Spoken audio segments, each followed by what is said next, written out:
28 फरवरी 2019 दोपहर 2 बजे पाकिस्तानी सीमा के पास भारत का एक गोपनीय मिसाइल बेस।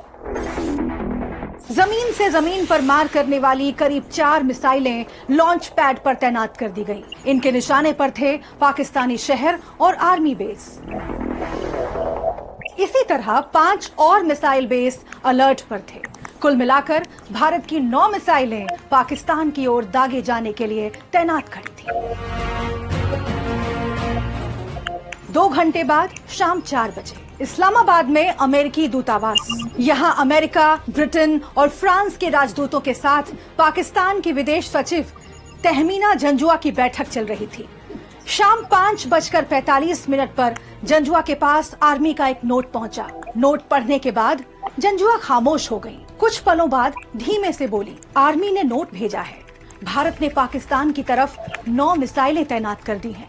वो कभी भी हमला कर सकता है। भारत की ये सारी प्लानिंग पाकिस्तान की गिरफ्त में मौजूद अपने विंग कमांडर अभिनंदन को वापस लाने के लिए थी। 28 फरवरी 2019 को इमरान खान ने पाकिस्तान की संसद में कहा, भूल गया एंड में हिंदुस्तान का पायलट हमने पकड़ा हुआ है। हम एज ए पीस जेस्टर हम उसको कल रिहा करने लगे हैं हिंदुस्तान को वापस। अगले ही दिन विंग कमांडर अभिनंदन भारत लौटते हैं, जिसके बाद देश भर में जश्न शुरू हो गया। एयर स्ट्राइक पर दिए गए पीएम मोदी के बयानों का खूब प्रचार किया गया। ये आपके वोट की ताकत है जो आतंकवाद को घर में घुस करके मारता है। 9 दिन बाद यानी 10 मार्च को देश में लोकसभा चुनावों की घोषणा हुई और प्रचार के दौरान पीएम नरेंद्र मोदी ने अपनी रैली में सेना के नाम का जिक्र किया।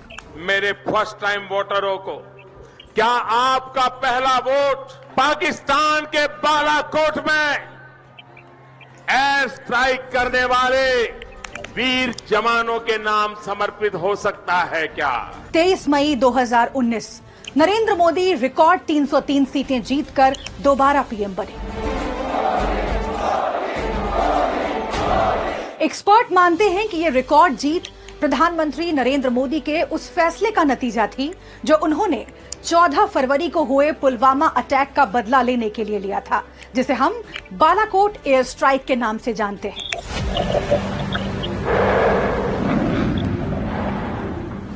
1971 की जंग के बाद ये पहली बार था जब भारतीय विमान पाकिस्तान की सीमा में घुसे। दावा किया गया कि इस एयर स्ट्राइक में 300 से ज्यादा आतंकी मारे गए। लेकिन इन सब की शुरुआत होती है 14 फरवरी को सीआरपीएफ के बड़े कॉन्वॉय पर हुए आतंकी हमले से, जिसमें 40 जवान शहीद हुए थे।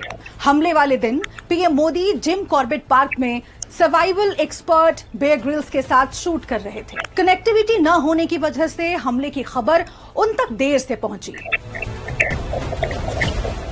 शाम को उन्हें प्रॉपर ब्रीफिंग दी गई। उस वक्त जम्मू कश्मीर के राज्यपाल सत्यपाल मलिक थे।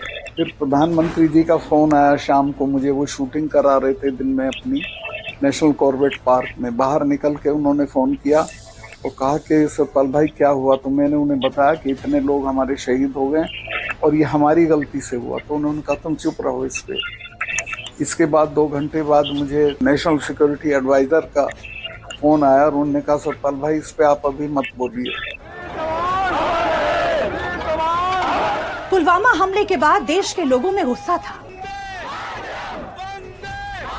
15 फरवरी प्रधानमंत्री कार्यालय, तीनों सेना प्रमुख पुलवामा के जवाबी हमले का प्लान लेकर पीएम नरेंद्र मोदी से मिले, जहां उन्होंने हमले के एक्शन प्लान पेश किए। इसमें पहला प्लान था सर्जिकल स्ट्राइक, दूसरा था समुद्र के रास्ते अटैक करना, लेकिन पाकिस्तान इन दोनों के लिए पहले से तैयार था। पर आखिरी प्लान था एयर स्ट्राइक का। अगर मोदी कोई एक्शन लेते तो दोनों देशों के बीच परमाणु जंग शुरू होने के चांसेस बढ़ जाते। पीएम मोदी कुछ देर शांत रहे, फिर उन्होंने एयर स्ट्राइक करने की परमिशन दे दी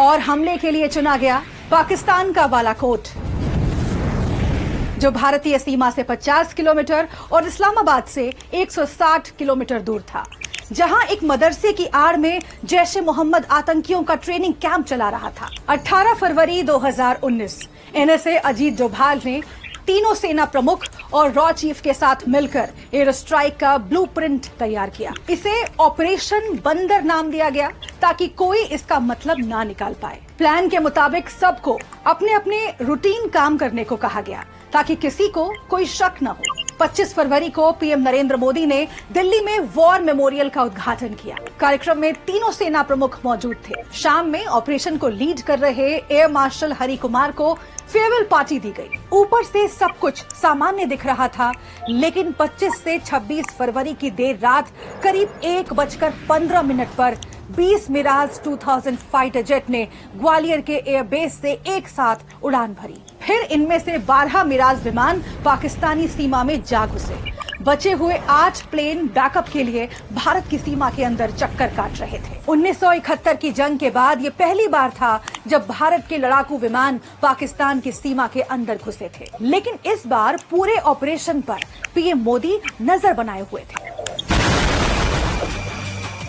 रात 3:43 से 4:04 तक भारतीय वायुसेना ने आतंकियों के 3 ठिकानों पर ताबड़तोड़ बम बरसाए।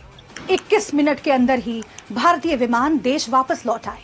दावा किया गया कि हमले में 300 से ज्यादा आतंकी मारे गए हैं। 26 फरवरी दिल्ली सुबह 11:30 बजे भारत ने एयर स्ट्राइक की पुष्टि की। लोगों के लिए इस स्ट्राइक का मतलब था पुलवामा का बदला। भारत ने पाकिस्तान के बालाकोट में आतंकी संगठन जैश ए मोहम्मद के ठिकानों को आज सुबह तबाह कर दिया। जैश के आतंकी हमले की तैयारी कर रहे थे। उन्हें रोकने के लिए हमने ऐसा किया, जिसमें जैश के कई आतंकी मारे गए। इसकी प्रतिक्रिया में पाकिस्तान ने कहा, हम जवाब देंगे। अगले ही दिन यानी 27 फरवरी को भारत के जम्मू कश्मीर के आर्मी ब्रिगेड के हेडक्वार्टर को टारगेट करने के लिए पाकिस्तानी विमान भारतीय सीमा में घुसे। पाकिस्तानी फाइटर जेट F-16 के साथ डॉग फाइट करते हुए विंग कमांडर अभिनंदन का प्लेन पाकिस्तानी सीमा में जा गिरा और पाकिस्तानी सेना ने उन्हें गिरफ्तार कर लिया। इसके बाद अभिनंदन को वापस लाने के लिए पीएम मोदी ने क्या फैसले लिए, ये हम आपको बता चुके हैं। इस दौरान विपक्ष ने एयर स्ट्राइक को लेकर पीएम मोदी पर कई सवाल उठाए। साथ ही ये भी कहा कि पीएम लोकसभा चुनाव में सेना के नाम का इस्तेमाल कर रहे हैं। सीआरपीएफ के जवान है कि इनकी फैमिली फीलिंग है कि भैया देखो हमें चोट लगी है तो हमें भी मतलब दिखाइए क्या हुआ। बीजेपी कहता है मोदी का सेना है। अरे सेना सबका है। जॉन को हम सब रिस्पेक्ट करते हैं। वो देश को कुर्बानी दिया है। ये तो सबको ऊपर में है, आसमान का मापिक है। तो व्हाई विल यूज दैट? चुनावी रैलियों के दौरान पीएम नरेंद्र मोदी पुलवामा और बालाकोट एयर स्ट्राइक का जिक्र करते नजर आए। पुलवामा में जो वीर शहीद हुए, उन वीर शहीदों के नाम आपका वोट समर्पित हो सकता है क्या? कथित रूप से सेना के नाम पर वोट मांगने के आरोप पर कांग्रेस ने पीएम मोदी के खिलाफ चुनाव आयोग से शिकायत की, लेकिन आयोग की तरफ से पीएम को क्लीन चिट दे दी गई। चुनाव प्रचार में सेना के नाम का इस्तेमाल करने पर एक्सपर्ट्स की अलग अलग राय है। विपक्ष ने और राहुल गांधी ने ये कहा कि भाई कोई स्ट्राइक हुई थी कि नहीं हुई थी, उसकी वैधता के ऊपर शक किया। इसके खिलाफ भी भाजपा ने जमकर चुनाव प्रचार किया।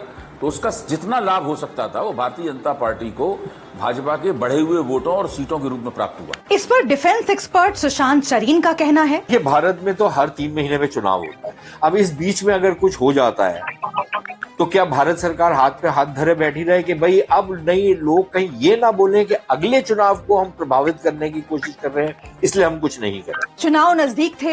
एयर स्ट्राइक के पीएम मोदी के फैसले का असर परिणामों में देखने को मिला। CSDS लोक नीति के सर्वे में बताया गया कि बालाकोट एयर स्ट्राइक की वजह से 77% वोटरों ने मोदी के नाम पर वोट दिया। हो सकता है भारतीय जनता पार्टी बहुमत के करीब पहुंच जाती, लेकिन भाजपा को जो पहले से ज्यादा सीटें मिली और एक साफ तौर पर पूर्ण बहुमत प्राप्त हो गया, उसमें इस बालाकोट स्ट्राइक का, बालाकोट सर्जिकल स्ट्राइक की एक बहुत बड़ी भूमिका थी और उसी रूप में इसका दोहन भी किया गया। एयर स्ट्राइक के जवाब में पाकिस्तान का कहना था कि जब हम भारतीय सीमा में घुसे, भारत ने कोई जवाबी हमला नहीं किया।